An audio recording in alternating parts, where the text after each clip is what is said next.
Hello, my friends, and welcome back to the Lost Art Project Veterans Voices. We're going to have a good episode for you today. But before we get into it, are you enjoying these podcasts? Make sure you go to the website. That's thelostart.podbean.com. Go check us out, see what we're all about. Man, you could go in there. There's a merchandise tab. If you're a veteran out there, you want to record your story, there's a spot on there. You just click the record your story, go to my calendar, set up a date and time, and we can get that scheduled. I'm always looking for veterans to record stories, so please help me out with that. A big shout out to the Till Valhalla Project out there doing amazing things. If you don't know anything about them, go check them out. Even if you do, go back and check them out again. It is an amazing organization. You can always find them at tillvalhallaproject.com.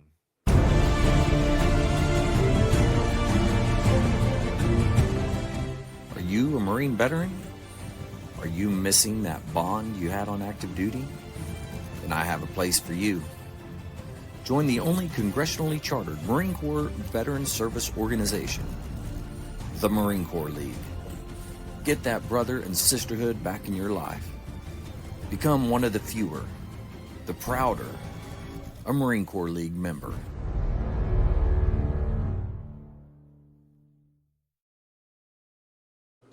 All right, here we are, man. I got our special guest today. This is Johnny Haggerty. Johnny, how you doing, man? I'm doing fine, AJ. It's good to see you.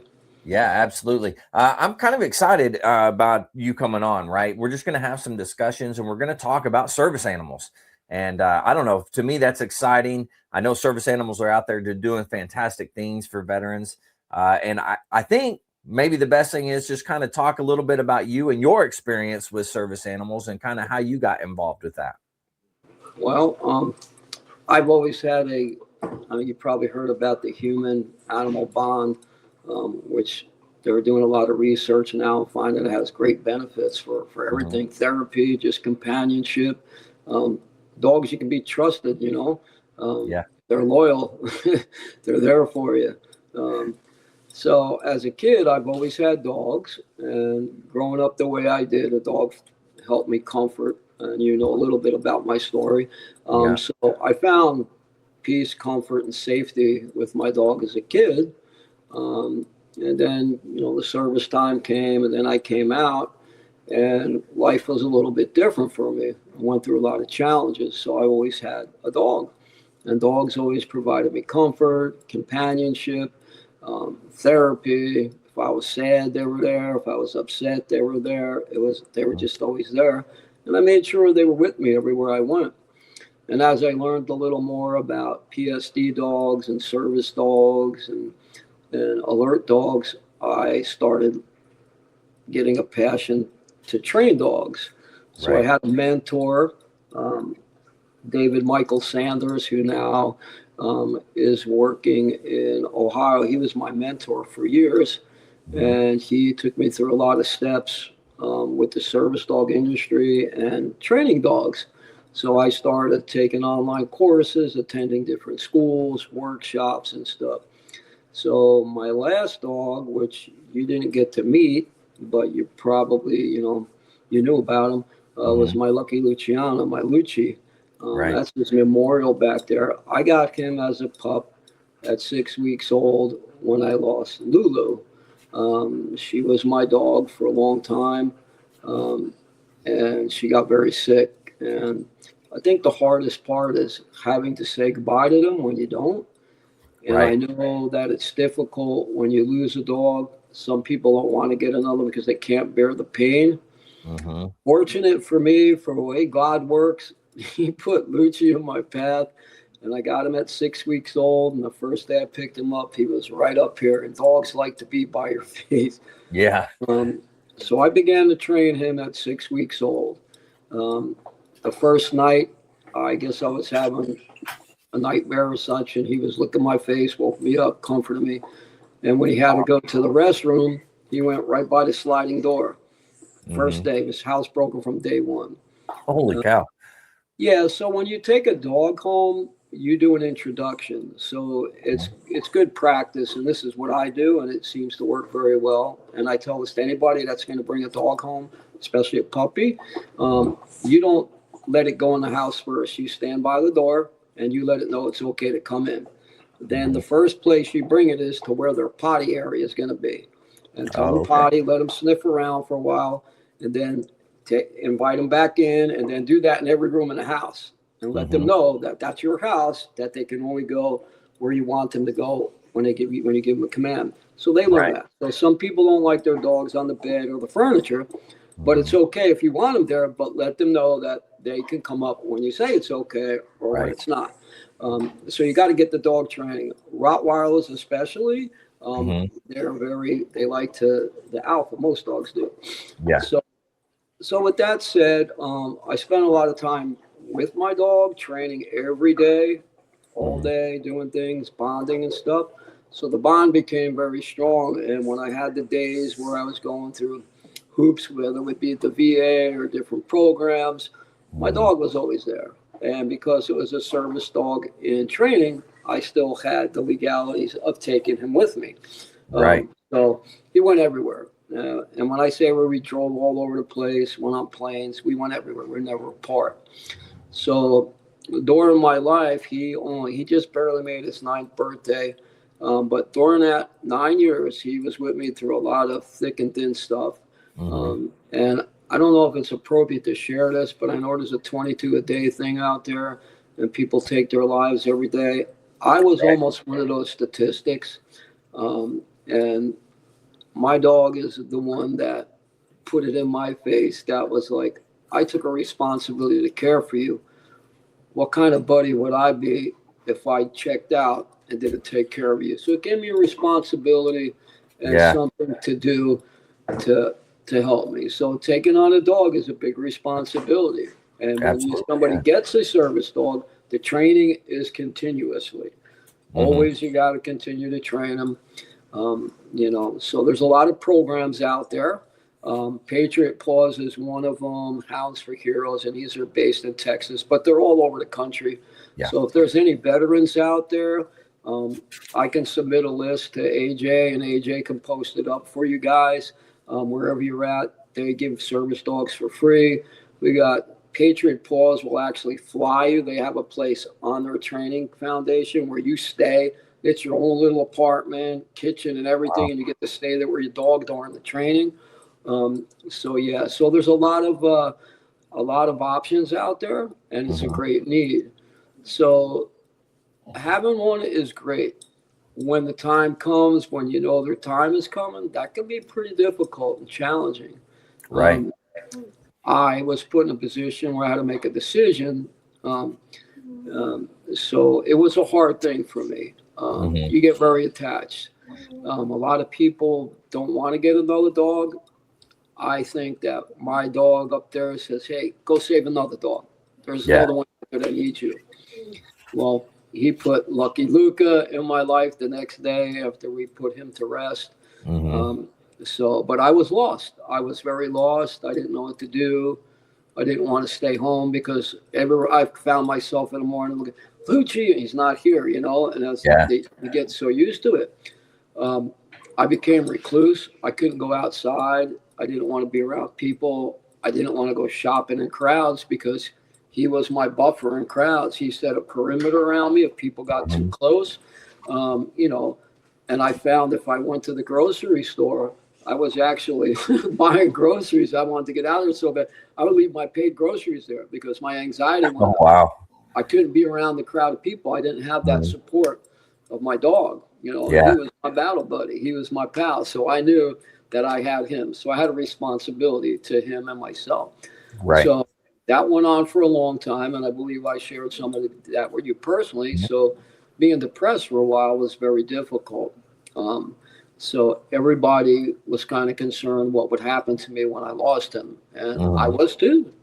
Then the drinking got increased, which was Mhm. not good, and having traumatic brain injury and everything else going on is not a healthy thing. But I Right. found myself going into a dark place again because of the loss of him. Today, this year, it'll be a little over 2 years. I miss him every day. I shed tears every day. Mhm. Um, you know, a lot of people that I know have had service dogs that passed away and they don't want to get another dog. They're terrified of the pain, but then they're putting their life at risk again. And Mhm. mourning is good. That's a great way to show that you really love that animal or person. Grieving That's is true. a Yeah. animal part of life. And there's a lot of programs that help us through that. But for me, my dogs help me through that. They're my best friends. If I need solace, that's where I go. If I'm sad, they know. If I'm having an episode, they're right there underneath me to make sure I don't fall and hit the ground. Or if they're not sure if they're seizures, they're definitely not stroke, but I get into these shaking things, and they actually sandwich my head in so I don't bounce it. Oh, wow. Yeah, so they're pretty good.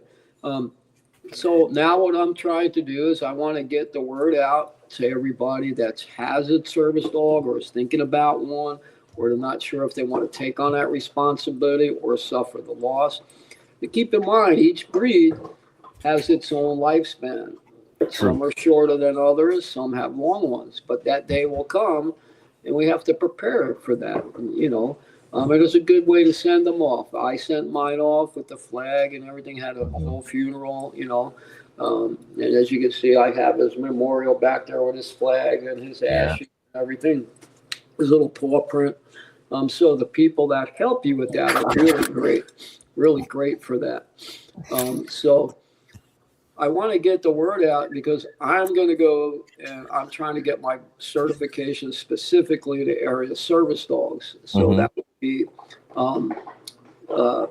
detection dog, like if somebody's out of their meds, PSD, or if they need physical thing to walk, or somebody has to pick up something or open the door for them, things as such. Alert dogs if they're going to have a seizure or they're having a heart attack.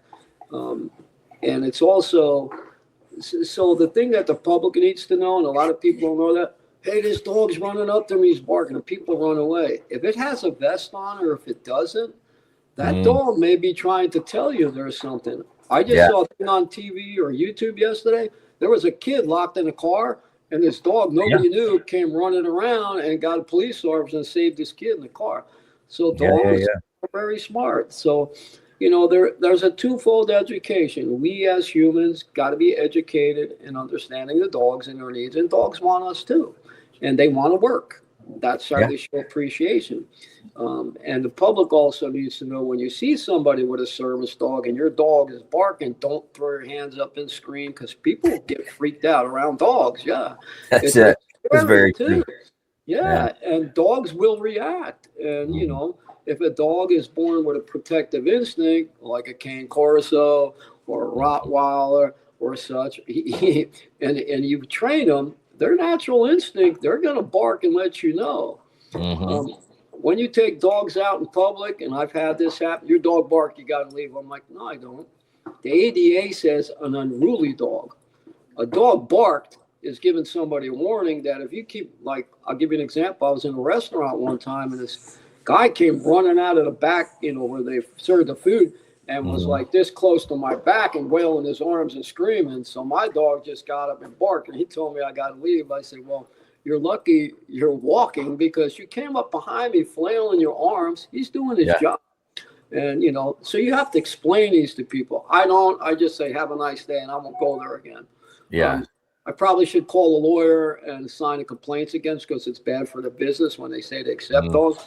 So there's a lot of things that people are learning. Right now, I'm trying to focus on being able to get that certification so they can start a program to save dogs from shelters and kill shelters, because those dogs, they can be trained and they can help others, whether it be an emotional support dog, or you just want a buddy. You just want a good dog that is listening you can take wherever you go. Things are changing in the world of where you can take dogs, as long as they pass the good citizens test, and public access test. That's a good thing. You can take them anywhere, and you can make that dog fit your needs by proper training. So I'm going to get this certification, and as you know, my challenges, and we'll get into that probably in the third, I'm sure. But basically, it's an important thing to have, I think, for everybody. I think everybody should have a pet, whether it's a cat. Cats can be trained. I've seen squirrels being trained. I don't know about a bull on a plane or an ostrich, but I've heard the stories that's my emotional support ostrich. Hey, if that ostrich is supporting you, I guess it's okay. And if it lays a golden egg, so much power to you.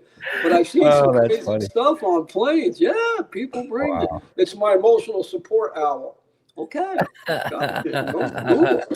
Yeah, if that's what makes somebody live life better, people have a Yeah. love for it, then they should be able to have it.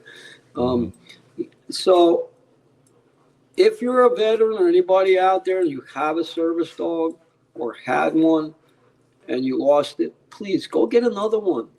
It'll help soothe you. That pain of that other dog may never go away. I Hmm. know this.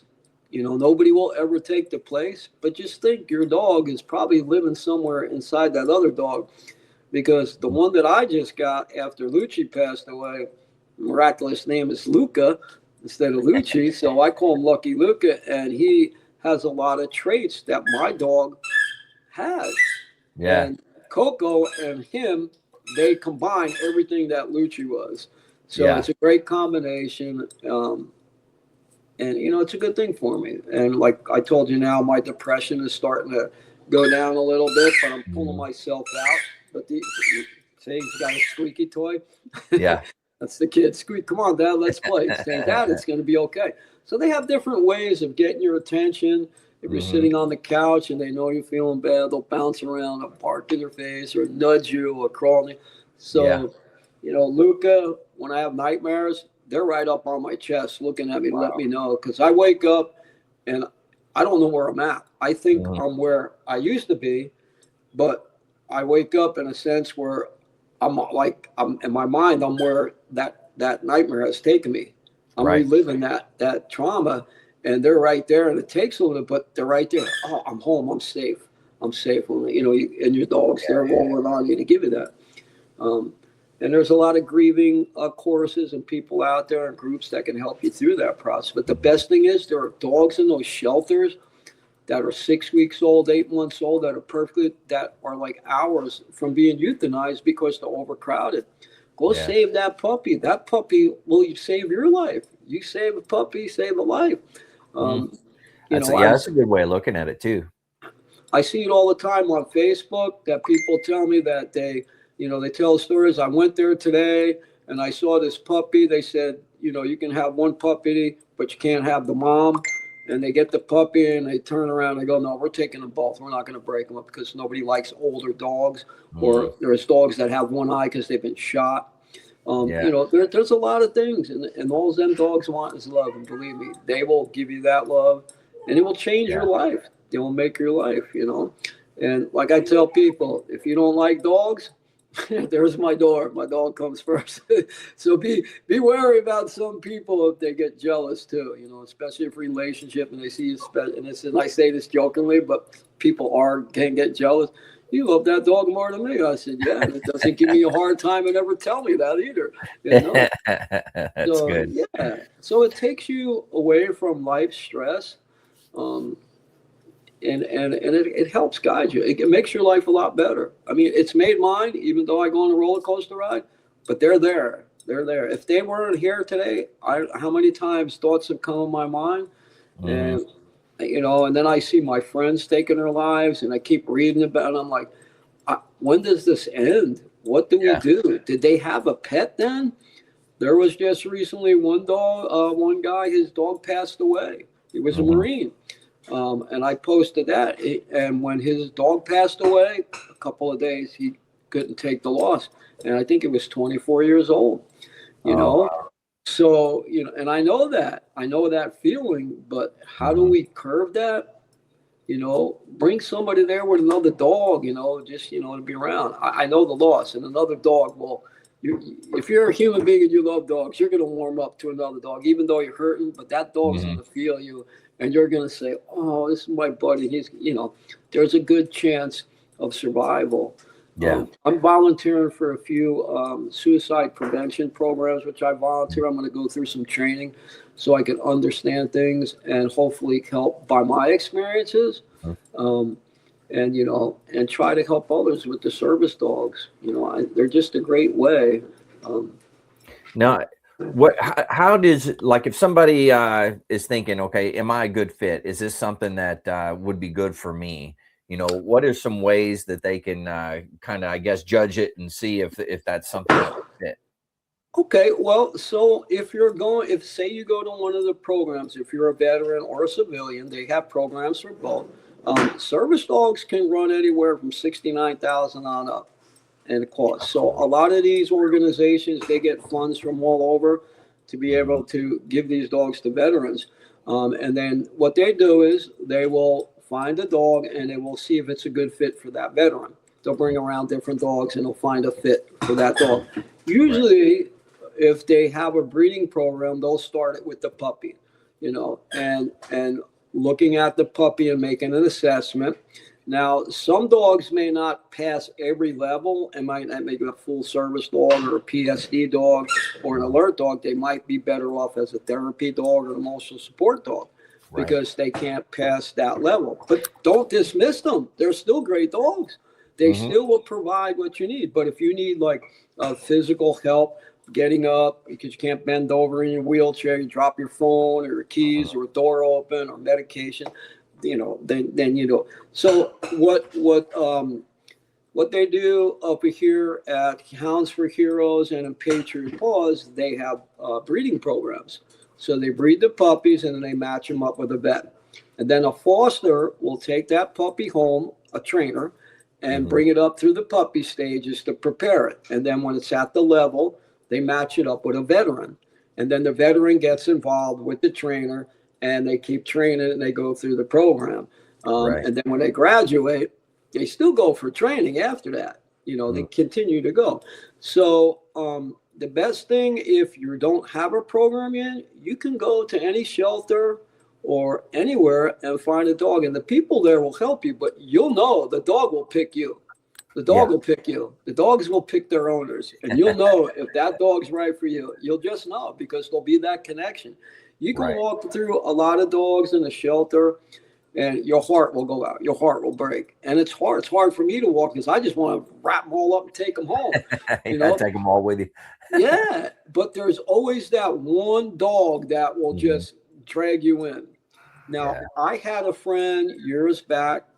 He would stay in his room and his wife couldn't get him out. He just did not want to be here. He was really suffering, drinking and self-medicating with all the Medicaid. I think he was taking like 28 different medications. And I don't know how he survived that with the drinking, but he would stay in his room and he would not come out. He didn't want anything to do. His wife had to go in there and bring him food. Otherwise he wouldn't eat. So after a while, because he was a Marine and he was my brother, I went over and he goes, I just don't want to come out. But you can sit here with me if you want. I said, I don't want to sit here and watch you like this. So I said, I got to surprise you. So one day after months of watching him like that, I just said, I got to do something. So I went and talked to my mentor and we got a couple of dogs from the shelter. And I would bring him, let him run. He'd be like cursing, man, what's with these dogs? Get them out of there, And this went on for a couple of months. And I would bring different dogs over. And then one time he actually came to the door. He goes, whose dog is this? I go, it's yours. He goes, this is my dog. I go, that's your dog. It took a dog to bring him out. That dog just made a connection, jumped in his lap, was on his bed, and he couldn't get him off. And you can hear him going, get this dog off me. But after a while, that dog didn't give up on him. Yeah. So it just warmed his heart. And I think he needed that. So now he has 2 dogs. And he is on his way to a service dog training. He has a lot of physical things that will only permit certain things, but you can learn to train dogs if you sit in a chair or anywhere. It's just like martial arts. In a wheelchair, you can defend yourself. You get the right person to train you, you can train yourself to defend yourself. You can train dogs from in a wheelchair. And that's what my big goal is, to help those that think there's no place in the marketplace for them to work and be self-sufficient. Because just like I am, Marines, you can take an arm and a leg, but that's not going to stop me from running. I'll run with one leg. I'll run with one arm. I'm going. I got a friend named Jimmy King, and you probably see him. His wife put the crayon eaters thing together, and they do a lot. That guy, he got a Harley, and he said, "Oh my God!" Everybody's like, "You're not going to ride," and she said, "You're not going to tell him. If you tell my husband he's not going to do it, he's going to do it. You're riding a Harley." He got a Harley. I guess it was donated for him, or bought, and he's riding that Harley. So. You can do anything you put your mind to. And if you get the right trainer, and that's my biggest goal, is to help those people that may not have that confidence or that ability. Because I know if you get some brain damage from traumatic brain injuries or you have certain surgeries, your cognitive level might not make you be able to feel, confident. So I got, you know, my big picture. I got a big picture. I want to help. I want to save the world. A group at a time, not one at a time. Yeah. But I want to save those dogs, and I want to save people's lives. Children with autism. One of my biggest goals would be achieved, and I think in the schools, because kids are bullied, and I was a bullied kid. I would say, I'm going to train a dog that a person can take to school. Not one that will attack, but like, you know, let them know, you know, and maybe the dog can buffer and they can be friends with the guy. You know, I don't know. That's kind of a shady area. I've talked to people like, yeah, it's a good idea, but I don't know. Well, if a teacher can bring a gun to school to protect the kids, I'm pretty sure sooner or later, you know, they'll fit an appropriate way for dogs. Because I know there are children that have service dogs in school and people don't even know they're there. They'll sit there for, and then when they get up, they go, I didn't even see the dog down there, because the dog knows how to sit. If it has a tail, you tell them to tuck. That means it pulls the tail in, so when people are walking by, they don't step on it. Dogs are very smart. So yeah, that's my goal, and I'm working hard on it. 10 years I've been working on it. I'm still not giving up. I'm gonna get there. Oh man, gonna get there. You know, when you're talking about service animals, and a lot of people don't understand that, you know, you can take the service animals everywhere. Like once you have a service animal and it's an approved service animal, which, and you can train it yourself, but it has to be able to meet the qualifications for whatever steps there are, correct? Yeah, well, you basically want to make sure the dog has a good temperament. You want to socialize it around people, animals and stuff, people in wheelchairs. You want to introduce it to different environments, walking by the highway. So when a car backfires or a semi comes by, Lucci, when he was Dixie, my one Roddy, she used to chase trailer tires. And I didn't know that. And the trailer was chasing the trailer. So I learned, I'm like, wow, okay, that's a new one. So you have to, you know, while they're young, introduce them to people and different animals. And then you put them in, as you train them, you put them in where there's distractions so they can overcome it. So they know to focus on you. Right. And that's the important thing. They got to focus on you. And yes, so usually you can tell the service dog, and some people like to provoke people's dogs. And I've had that happen. And I say, you know, if you're going to provoke my dog, I'm proud to be the one you're going to have to worry about. Yeah. I'm not sitting here so you can test me or my dog. But if you keep pushing and pushing and pushing, they're going to feel my anxiety. They're going to feel your aggression. And then they're going to become a dog. And then they're going to do what they're going to do. And, you know, people will test you. Some dogs are good at it, but some, you got to keep in mind, they still have that instinct. So I always tell people, keep your dogs on a leash, because you never know. It's safety for the dog and the safety for you, even though off-leash training is available.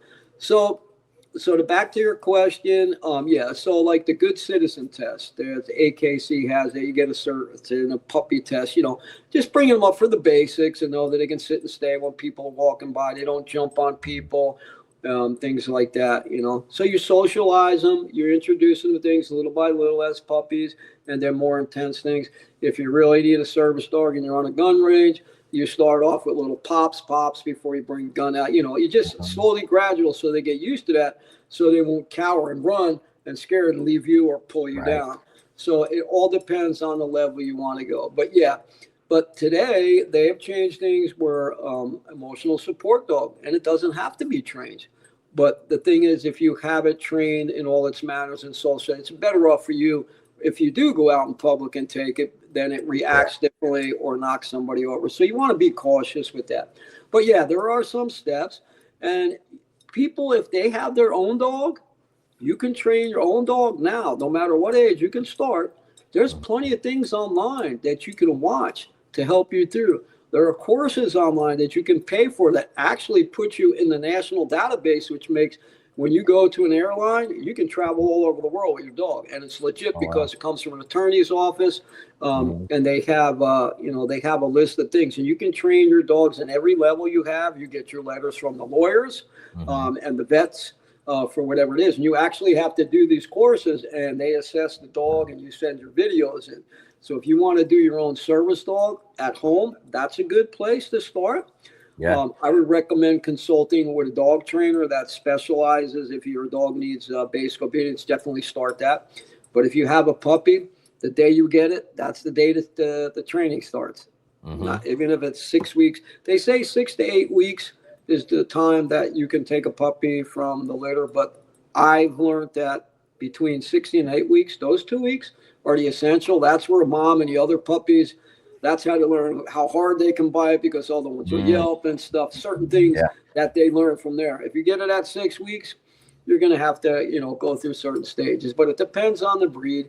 And a good breeder will tell you, but there are plenty of animals in these shelters. And I've driven all over the state of Texas to kill shelters and got these fantastic dogs out, or like moments from them putting them down. And it's like, and I'm not going to go to that, because that's a soft spot for me. And that makes me want to get a team and go in there and just rescue all the dogs, I mean, but when they're euthanizing moms and puppies that don't have a chance because it's overcrowded, that's insanity. Just because it's overcrowded, I couldn't work in a place like that. I just couldn't do it. So I do that, but there's lots of puppies out there. There's rescues online, Belgian Mal rescues, Rottie rescues. There's people all the time giving up dogs because they can't take them. Now, when COVID hit, a lot of people, the shelters were decreasing their volume of dogs in the shelters because people were home. They wanted a dog. Then, now that people are back in the pub, people are giving up their dogs. You took that dog just for selfish reasons. Now you want to give it up? That dog has feelings too. So they're back in the shelters because they don't have the time to dedicate to the dog or spend with it. Right. You shouldn't take the dog in the first place. It's like a child. If you adopted a child, are you going to throw the kid away? The same thing. So there's lots of great dogs out there, cats, animals. There's all kinds of animals. So the best thing you can you look to any shelter and talk to a few trainers. But there's a lot of information online, and as I get things all compiled in, I'll send you a list, and you can post it for anybody that wants, and they can check things out. Ones that I have checked out, and I read the reviews, and I read the complaints, and I kind of actually talk to the school, and, I can put what I found out about the schools and if this is appropriate. Some of them can run anywhere from 20 grand, if you want to be a trainer, 20 grand to up to the hundreds of thousands. You can break them down, there's all different schools. It depends on how level you want to go. And they're all over the country. And there's good ones online too, because you can get the virtual and you actually get instructors, and the instructors can evaluate the dog for you online, just like live here. So there's a lot of options if people don't want to leave their home and they already have a dog. All you got to do is get to it, man. So, Wow, that's really cool. Training the service dog is so important. And for anybody that decides, hey, I want to do this, whatever, I have a dog, I want to train that dog, man, doing it the right way is super important. And you were saying that there's videos out there that they can go find to be able to help them through that. Absolutely. But they have to, I think everybody needs to realize, how important that really is. I mean, you put a dog in a situation and he's not trained for it, there's no telling what's going to happen. He could end up biting somebody, or, all kinds of things could happen. Right. And nobody wants their dog to get hurt and be taken for assessment and put down because it did its job. So it's a twofold thing. Keep in mind, it's like when you worked out, you do sets. You do 5 sets of 4 reps, and you got it structured. When you train your dog, you have to dedicate that time in the day, like 15 seconds, in different sets throughout the day. And I tell people, you stop the training session before the dog does, because if the dog, like, say he's a treat motivated, he don't want to treat no more, he just told you I'm in control. He's not training. But if you stop it, it keeps you motivated. If they're toy motivated, like I got one that's ball motivated and I got one that's treat motivated. So you got to learn what motivates them, and you got to continually do this every day. And dogs need structure. They need structure, and they're creatures of habit. So you got to feed them on time, train them on time, do everything on time. This way, their potty times, they know when to go, and you know when to go. So they, they don't do it in the house, and make sure you leave them. That's important, and time is and it's ongoing. At each level. And then when you get to the task part, there's certain tasks. Then you go through different training to teach them tasks. Jeff Minder, a top tier canine, he is one of the schools that He puts out service dogs. He also was the gentleman that put out the first COVID scent dogs. And he put out Oh, wow. COVID scent dogs that could actually, and I forget the distance, but between another wall, a person could be on that side and he can tell if that person had COVID. No kidding. Wow. Yeah. So he has a good structured foundation course, the puppy training, then the foundation. And what his foundation course does is it puts the dog, the puppy, through all the different phases, protection training, scent detection, you name it. So according to Jeff, and I believe it's scent detection, which actually is the most essential because that builds up the dog's confidence. So yeah. So if anybody wants to get involved, Jeff Minder, a top tier canine, he is also a veteran of the Air Force, a Sears instructor, and he was abducted. He's too big to be abducted. If you ever seen that, he was put in the Hall of Fame for the Sears. He made that. Yeah. He's probably one of the best schools in the world right now. He's a very great guy. He will stick with you. He wants to make you a better person. I have dealt with him for years. And when I was going through the beginning phase of the training, he stuck by me while he was growing. He's a guy that won't leave you hanging. He's a great guy. It's top tier canine. He's put out franchises too. And there's people all over the country that are students in different locations. And it might be in your state that you can find one of those trainers to help you train your dogs. Or you can go in his school. He's veteran owned and operated, and he definitely loves his veterans, and he will go the distance for you. He wants to see you succeed, and he wants you to get your needs met. So he's got a lot of things offered out there as well. And his school is not that expensive, and it's well worth the time and the money. So yeah, and he does the certifications where after you do the course, you got 2 weeks live on at the location. To do the training in front of him to get certified in each thing. So yeah, he will definitely make sure you're a success. There's other schools out there that will put you through an entire course in little bites and pieces, which is good. It all depends. But there's lots of things online, and you can look at the top, people. And like I said, I'll get you a list and you can post it and people just can kind of do. But they can go on Google and say, service dog training. I want to train my own service dog. And they can kind of branch out from there. But remember, repetitive and time. If you don't have the time to dedicate, it's probably best to have somebody else start the training and then you get involved on the times that you have your training schedule. But, Yeah, that's good to know. You need a cane Corso. I do. I have way too many animals as is right now. That's why you need a cane Corso to pick you up. Yeah. I got 2 dogs, and then we're getting, they just had a litter of kittens, so we're getting rid of a bunch of kittens. But I think we're at 11 cats right this second.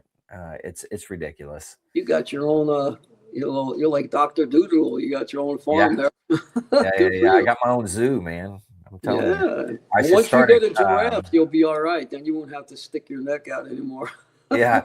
What I need to do is start a cat cafe because I have enough cats, they need to pull their own weight. They need to, make some money for us. So that sounds like a plan. Kitty coffee corner, man.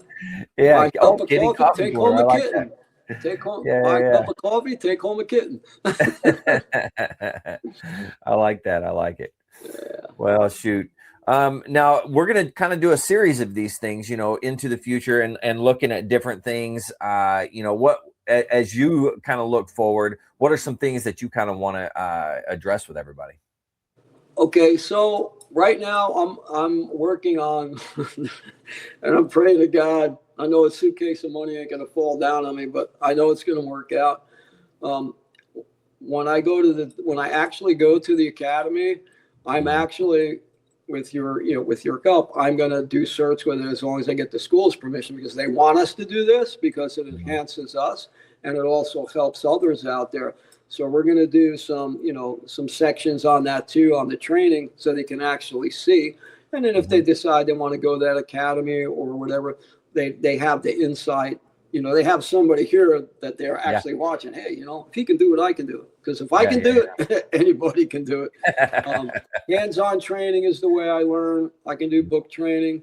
but hands-on is my method of learning. That's why I Yeah. went to the Marine Corps, because they show you what to do, even though you got to read things. But hey, you'll don't run. You'll only die tired. So yeah, so we'll do some things like that, and Okay. as we do some sections, I'll do some basic stuff, with my dogs, and I can basically show them different hand signals, like for basics, like sit, down, stay, and if they Yeah. want to learn it, my dogs are in because I talk and they would give you German, whatever language you want. I use German, Sates, plots for down, things like that. Fas, there's just thing for attack. There's just different language. So, but I use hand signals because I'm a great fan that if something happens, and this is just my view, and this is some of my brothers that have been with me for a long time. I said, what happens if somehow the dog got locked up or was in a place and you got duct taped and you were turning the thing? How can you get that dog, if he can see you, to do something? You do work with your eyes, body movement. So I incorporate hand signals with my verbal commands as I'm doing things, and then I'll take away the verbal command, and then they'll start training. They'll just see my motions and know what to do, which is good because we have people out there that some of them have a difficulty talking. Paraplegics in wheelchairs and stuff on beds, and it's difficult, and they can blink or twitch their hands or whatever it can be, so we can they can get the dog to do what they want. So so we'll go through some basic stuff, and then if your viewers have some things, have them put some comments what they would like to see, and I'll do some research if I don't have the knowledge, and I'll get that, and maybe I can get Jeff Minder to come on and do some things, and some of the people that actually train service dogs all the time, like from Patriot Paws or up at the Hounds for Heroes and stuff, all the places that I volunteer for, and maybe we can do something and they can put their emphasis on to help other people decide and things like that, and kind of guide them along. So, because they all give dogs to vets, they all want everybody to have a dog, especially a service dog for their needs. So. Wow, that's awesome. Well, I look forward to it. So for everybody out there, we're going to kind of do a series on it. So you'll see these pop up every now and again, and we'll just kind of take it, as he was saying, different episodes where we'll show different things, and specifically about training dogs or service animals and those types of things. So I'm looking forward to it. I think it's good information for everybody to have out there. So thanks for coming on and doing this, man. Absolutely. I'm happy to help. And, just ask your viewers, man, if they have a certain thing, and if they want more, tell them what they want, and I'll make sure we can, coordinate that way. I want to give the people what they want. I want to address their concerns, their questions the best that I can from my personal view. And if they need more of a professional experience thing, I can make sure that I can get that person directed to them to give them the right answer they want to help guide them in their journey. So I want this to be an educational and an educational whatever you call it there, training and stuff for to help people. You can figure that part out. Blink, edit that part out. Well, what I'll do is I can put your contact info in there if you're okay with that, but I'll put it in like the comments. That way, if somebody does have questions specifically, they could reach out to you, like email or whatever you're comfortable with. And then they can reach out to you directly. And then I think that would be good. Good for them to see. Look, there's one of them. Which one is that? That's Lucky Luca. That's the boy that I was blessed with after Lucci passed away. And the story is, my friend Melissa, she worked at Boeing. She was on her way home from work, and she saw a lady run in and out of traffic in San Antonio, Texas. So she thought the lady was, I guess, having an episode. So she thought she was trying to save the lady, and the lady said, "No, I'm trying to save this dog. Somebody threw him out of the car with a leash on." So she got the dog. They carried. He was scared, of course. She picked him up with the lady and took her home. And she has 2 Rotties. And then she posted a thing online, and I said, "I got to have that dog." And so I went to get him, and he warmed right up to me. And she goes, "You can't change his name. His name is Luca." I said, "Wow, that's like way coincidence." So we've been together. And then I went and got Coco from another person, and I took her in too, so he would have a companion. So they have friends. So now I have two. I have a service dog and a PSD dog. So nice for my head and for my physical. Yeah, see, he said, time's up. It's my time. See? Yeah. So if you ever see anybody, yes, come here. Up. Come on. Say hi. Say hi to everybody. Look, say hi. Say hi. Say hi. Hey. Say hi. Look over here. Look, here's your buddy. Over here. Here. Up. Come on. Up. Yeah, right here. Look, over here. Look, there he is. Hey. Yeah. You met them, right? When you came out? Yeah, I did. Yeah, you met Luca. Yeah, you met Luca. Yeah, he's got big. He's a beast. Yeah, he is. He likes to work. Oh, go up. Come on, baby. All right, so this is Coco. She's the girl. Yeah. She'll sit there and actually watch you and listen to you and poke the screen and turn you off and on. Oh, really? Yeah. Awesome. She likes to talk to people. Yeah. Yeah. So yeah, that's Lucky Luca and that's Coco Puffs or Coco Nuts. It depends on her mood. But she's a girl. She's very level. She's great around people, kids. She's a girlfriend's girl dog. So every girl is her girlfriend. And she literally drags me to all the people in the businesses by my home to go visit because she's got to go see her girlfriends. So That's awesome. Well, shoot, thanks for coming on and doing this. We'll figure out the next time to do it and just kind of play it by ear at this point. But great information and thanks for giving it to us all. Yeah, absolutely. Very important in my opinion. And you had mentioned earlier, one of the big things that I always talk about at the end of a podcast, veteran suicide. And you had talked about it earlier, and many individuals have been in that position where they've thought those thoughts and things like that. But my big thing is, we got to be able to reach out and talk to somebody, either that or, reach out to the buddies, right? The buddies that you serve with. I always say the same thing every single time.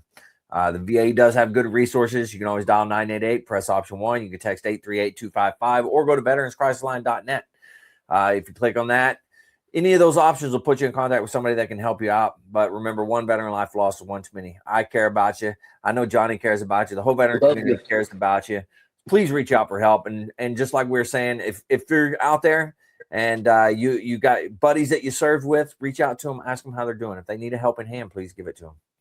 All right, Johnny, thanks one last time. Truly appreciate it. Don't forget, don't hang up on me on this. But to everybody out there, stay motivated, change your socks. And please reach out. Absolutely.